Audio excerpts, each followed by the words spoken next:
POCSO act protection of children from sexual offences act 2012 കുട്ടികൾക്കെതിരായ ലൈംഗിക ചൂഷണവും ലൈംഗിക അതിക്രമവും ഫലപ്രദമായി നേരിടാൻ ലക്ഷ്യമിട്ട് 2012 പാർലമെന്റ് പാസാക്കിയതാണ് പോക്സോ ആക്ട്. പോക്സോ നിയമത്തിൻ്റെ ആവശ്യകത. ലോകത്ത് ഏറ്റവും കൂടുതൽ കുട്ടികളുടെ ജനസംഖ്യയുള്ള രാജ്യമാണ് ഇന്ത്യ.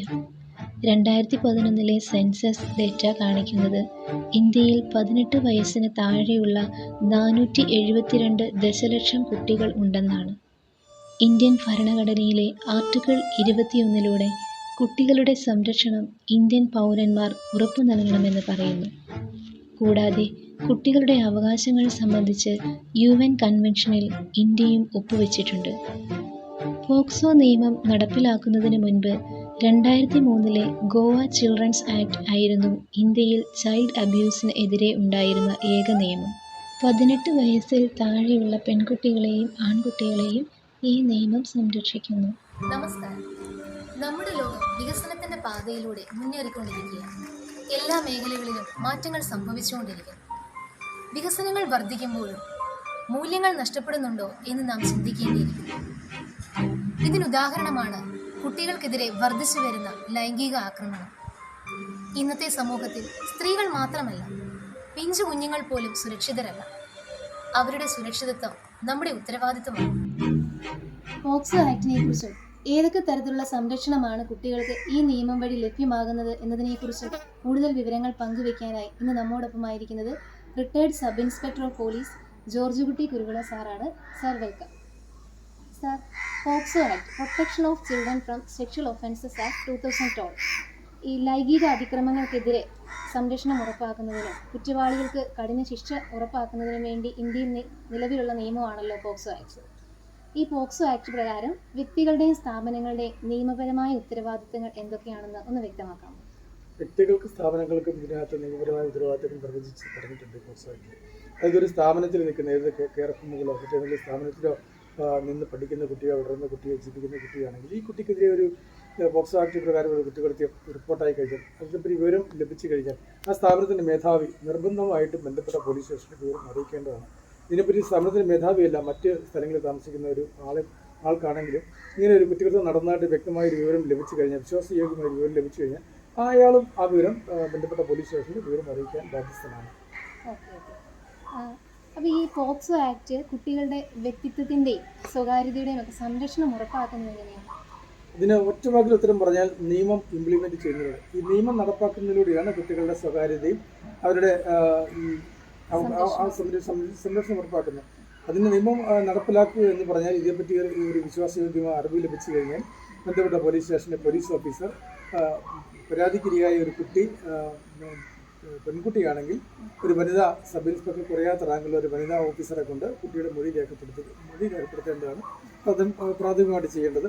ഈ കുട്ടിക്ക് മൊഴി പറയാൻ അശക്തിയാണെങ്കിൽ ഒരു ട്രാൻസ്ലേറ്റർ, മാനസിക വൈകല്യമോ എന്തെങ്കിലുമുള്ള ഒരു കുട്ടിയാണെങ്കിൽ ഒരു ട്രാൻസ്ലേറ്ററോ അല്ലെങ്കിൽ ഒരു ട്രെയിൻഡ് ദിഫാഷിയുടെയോ സാന്നിധ്യത്തിൽ വേണം മൊഴി രേഖപ്പെടുത്താനായിട്ട്. ഇപ്രകാരം രേഖപ്പെടുത്തുന്ന വഴി ഈ വനിതാ ഓഫീസർ ബന്ധപ്പെട്ട പോലീസ് സ്റ്റേഷൻ SHOക്ക് സമർപ്പിക്കുന്നതോടെ SHO ഇത് സംബന്ധിച്ചൊരു FIR രജിസ്റ്റർ ചെയ്യും. FIR എന്ന് പറഞ്ഞാൽ ഫസ്റ്റ് ഇൻഫർമേഷൻ റിപ്പോർട്ട് രജിസ്റ്റർ ചെയ്യും.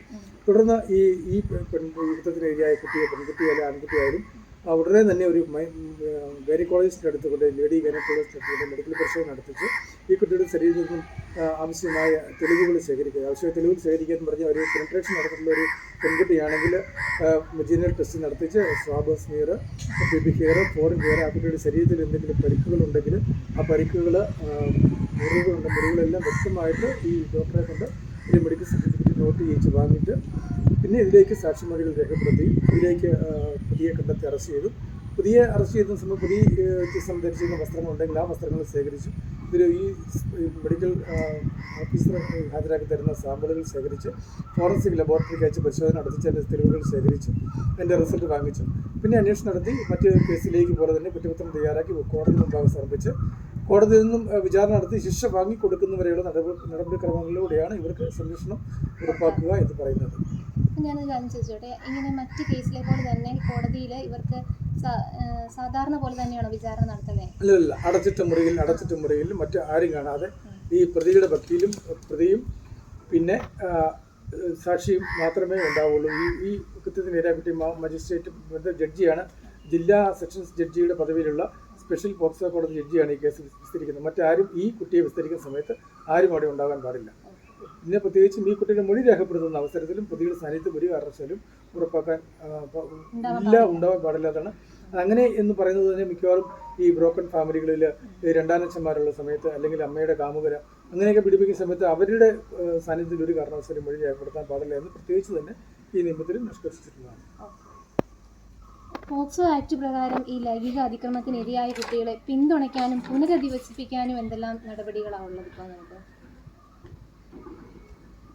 ഈ കുട്ടികളെ പിന്തുണയ്ക്കാൻ പറഞ്ഞാൽ നമ്മൾ നിയമങ്ങളാണ്. അതുകൂടാതെ തന്നെ നമ്മൾ ഓരോ ജില്ലയിലും ചൈൽഡ് വെൽഫെയർ കമ്മിറ്റികൾ പ്രവർത്തിക്കുന്നുണ്ട്. ഈ ചൈൽഡ് വെൽഫെയർ കമ്മിറ്റികളിൽ ഈ പോലീസ് കേസ് അതിക്രമത്തിനെതിരായ കുട്ടിക്ക് എതിരെയുണ്ടായ അതിക്രമത്തിനുണ്ടായ കേസ് രജിസ്റ്റർ ചെയ്തതിൻ്റെ റിപ്പോർട്ടുകൾ കോടതി കൊടുക്കുകയും ഈ കുട്ടിയെ സംരക്ഷിക്കാൻ മാതാപിതാക്കൾക്ക് ശേഷിയില്ലാതെ വരികയും ചെയ്തു കഴിഞ്ഞാൽ ഇവരെ താമസിപ്പിക്കാൻ സർക്കാരിന് മഹിളാ മന്ദിരങ്ങളുണ്ട്. ഓരോ ജില്ലയിലും മഹിളാ മന്ദിരങ്ങളുണ്ട്. പിന്നെ സാന്ത്വനം പോലെയുള്ള ചാരിറ്റബിൾ സൊസൈറ്റീസ് നടത്തുന്ന സ്ഥാപനങ്ങളുണ്ട്. പിന്നെ കൂടാതെ നമ്മുടെ ബഹുമാനപ്പെട്ട സിസ്റ്റേഴ്സ് നടത്തുന്ന ഒത്തിരിയേറെ സ്ഥാപനങ്ങൾ നമ്മുടെ സംസ്ഥാനത്തുടനീളമുണ്ട്. അവിടങ്ങളിലൊക്കെ നമ്മൾ മജിസ്ട്രേറ്റിന് റിപ്പോർട്ട് കൊടുത്തിട്ട് ഈ കുട്ടിയെ കണ്ട് ഇവരെ അധിവസിപ്പിക്കുന്നതാണ്. അവർക്ക് നിയമപരമായ ബാധ്യതകൾ തന്നെ ഉണ്ട് ഈ കാര്യത്തിൽ കുട്ടിയെ താമസിപ്പിക്കാൻ എന്നുള്ളതാണ് നമ്മൾ നിയമത്തിൽ പറഞ്ഞിരിക്കുന്നത്. ഇങ്ങനെ കുട്ടികളെ ലൈംഗികമായിട്ട് ദുരുപയോഗം ചെയ്യുന്നവർക്ക് കൊടുക്കുന്ന ശിക്ഷ എങ്ങനെയാണ്? അതിൻ്റെ ശിക്ഷ നമ്മുടെ പോക്സോ ആക്ട് നിയമത്തിൽ മൊത്തം 45ഓളം സെക്ഷനുകളാണ് പറയുന്നത്. അതിൽ 1ഉം 2ഉം സെക്ഷനുകൾ ഇതിൻ്റെ ഈ ആമുഖവും നടപടിക്രമങ്ങളാണ്. 3 മുതൽ 18 വരെയുള്ള സെക്ഷനുകളിലാണ് ഇതിൽ ശിക്ഷ പ്രതിപാദിച്ചിരിക്കുന്നത്. താരതമ്യേന മൈനറായിട്ടുള്ള ദേഹത്ത് സ്പർശിക്കുക, മറ്റ് സ്വകാര്യ ഭാഗങ്ങളിൽ സ്പർശിക്കുക എന്നുള്ള കേസുകൾക്ക് വരെ 3 മുതൽ 5 വരെ വർഷം വരെയുള്ള തടവ് ശിക്ഷയും, അല്ലാതെ ഗൗരവതരമായ കുറ്റകൃത്യങ്ങൾക്ക് ജീവപര്യന്തം 7 മുതൽ ജീവപര്യന്തം വരെയുള്ള തടവ് ശിക്ഷയും പിഴശിക്ഷയും ഈ നിയമത്തിൽ വിധിക്കുന്നുണ്ട്. അതിന് ഓരോ നിയമങ്ങൾക്കും ABCD എന്നുള്ള പിരിവുകളും അതിന് റോമൻ ലെറ്ററിൽ 1, 2, 3, 4 അങ്ങനെ സബ്സെക്ഷൻ ഓരോ കുറ്റകൃത്യത്തിൻ്റെയും രീതിയും സ്വഭാവം അനുസരിച്ച് ഈ കുറ്റകൃത്യത്തെ പലതായിട്ട് തരംതിരിച്ചിട്ടുണ്ട്. ഓരോ സെക്ഷനുകൾക്കും പ്രത്യേകം ശിക്ഷ നിയമത്തിൽ പ്രതിപാദിച്ചിട്ടുണ്ടെന്ന്. ഇങ്ങനെയുള്ള കുറ്റകൃത്യം കോടതിയിൽ വ്യക്തമായിട്ട് തെളിഞ്ഞാൽ ഈ ഓരോ കുറ്റകൃത്യത്തിനും ഉള്ള ശിക്ഷകൾ എല്ലാം കൂടെ ചേർത്താണ് ബഹുമാനപ്പെട്ട കോടതി അധിക കുറ്റശിക്ഷ വിധിക്കുന്നത്.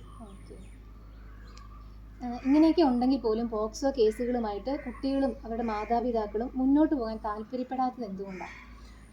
പ്രധാനമായും നമ്മുടെ സമൂഹത്തിൽ ഇന്ന് കണ്ടുവരുന്നത് കുട്ടികളുടെ ഭാവിയെക്കുറിച്ചുള്ള ആകുലത, മാതാപിതാക്കൾക്കുണ്ടാകുന്ന ആകുലത, പിന്നെ പെൺകുട്ടിയാണെങ്കിൽ പിന്നീടുണ്ടാകുന്ന പ്രശ്നങ്ങളെ വിവാഹം, അത് ഉള്ള കാരണങ്ങളെ കൊണ്ടൊക്കെ തന്നെയാണ് പല ആൾക്കാരും ഈ കുറ്റകൃത്യം ഉണ്ടായിക്കഴിഞ്ഞാൽ മറച്ചു വയ്ക്കാൻ തന്നെ മറച്ചു വയ്ക്കുന്നത് എന്നുള്ളതാണ് എൻ്റെ അഭിപ്രായം.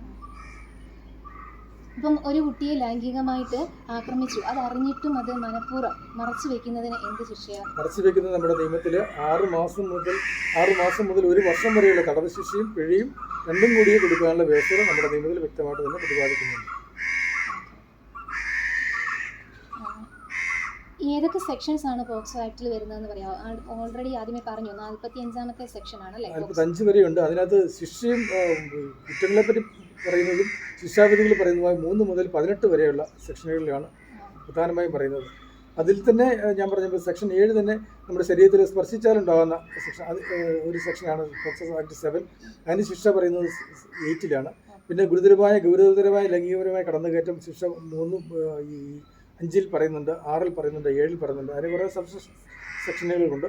അതും കൂടാതെ തന്നെ നമ്മൾ IPC ഇന്ത്യൻ പീനൽ കോഡ് പ്രകാരമുള്ള ലൈംഗിക ഒഫൻസിൻ്റെ ശിക്ഷ ഈ കേസ് കൂടി നമ്മൾ സെക്ഷൻ ഉൾപ്പെടുത്തി കഴിഞ്ഞാൽ അതിൻ്റെ പരമാവധി ശിക്ഷ കൂടി ഇതിൽ പ്രതിക്ക് ലഭിക്കുന്നതാണ്. ഈ പോക്സോ ആക്ടിനെ കുറിച്ചുള്ള അജ്ഞത എങ്ങനെ നമുക്ക് പരിഹരിക്കാനാവും? അതിനുള്ള മാർഗ്ഗങ്ങളൊക്കെ ഒന്ന് സജസ്റ്റ് ചെയ്യാം. ഇതിൻ്റെ മാർഗ്ഗങ്ങളെന്ന് പറയുന്നത് സ്കൂൾ തലം മുതൽ കുട്ടികൾക്ക് ലൈംഗിക വിദ്യാഭ്യാസം നിർബന്ധമായിട്ടും കൊടുത്തിരിക്കേണ്ടതാണ്. ഈ നിയമത്തെ പറ്റിയുള്ള അറിവും കുട്ടികൾക്ക് കൊടുത്തിരിക്കുന്നതാണ്. കൂടാതെ സാമൂഹ്യ മാധ്യമങ്ങൾ വഴിയും സോഷ്യൽ മീഡിയ വഴിയും പത്രമാധ്യമങ്ങൾ, ദൃശ്യമാധ്യമങ്ങൾ, ടെലിവിഷൻ ഇവഴിയും ഈ പോക്സോ നിയമത്തെ പറ്റിയുള്ള അവഗാഹം നമ്മുടെ പൊതുജനങ്ങൾക്കും കുട്ടികൾക്കും നൽകേണ്ടതാണ്. കൂടാതെ കൗൺസിലിംഗ് ഏറ്റവും പ്രധാനപ്പെട്ടതല്ല. സ്കൂളുകളിൽ കുട്ടികൾക്ക് ആഴ്ചയിലൊരിക്കലോ മാസത്തിലൊരിക്കലോ ഇങ്ങനെയുള്ള കൗൺസിലിംഗ് കൂടിയും ഇതിലേക്ക് അവഗാഹം നമുക്ക് നൽകാവുന്നതാണ്. പുഞ്ചിരിക്കുന്ന മുഖങ്ങൾ സമ്മാനിക്കുന്ന, ഒന്നും തിരിച്ചറിയാനാവാത്ത പ്രായത്തിൽ എല്ലാവരെയും ഒരുപോലെ മാത്രം സ്നേഹിക്കാൻ അറിയാവുന്ന കുഞ്ഞുങ്ങൾ, ആരോടും പരാതി പറയാതെ നിഷ്കളങ്കമായ പുഞ്ചിരി തൂങ്ങിക്കൊണ്ട് നമ്മുടെ ഇടയിൽ തന്നെ വേദനിക്കുന്നവരായി കഴിയുന്നവരാവരുത് നമ്മുടെ കുഞ്ഞുങ്ങൾ. ഇതിന് നാം ഏറെ കരുതലോടെ നിയമ സംവിധാനങ്ങൾക്കൊപ്പം ഒറ്റക്കെട്ടായി പ്രവർത്തിക്കണം. നന്ദി.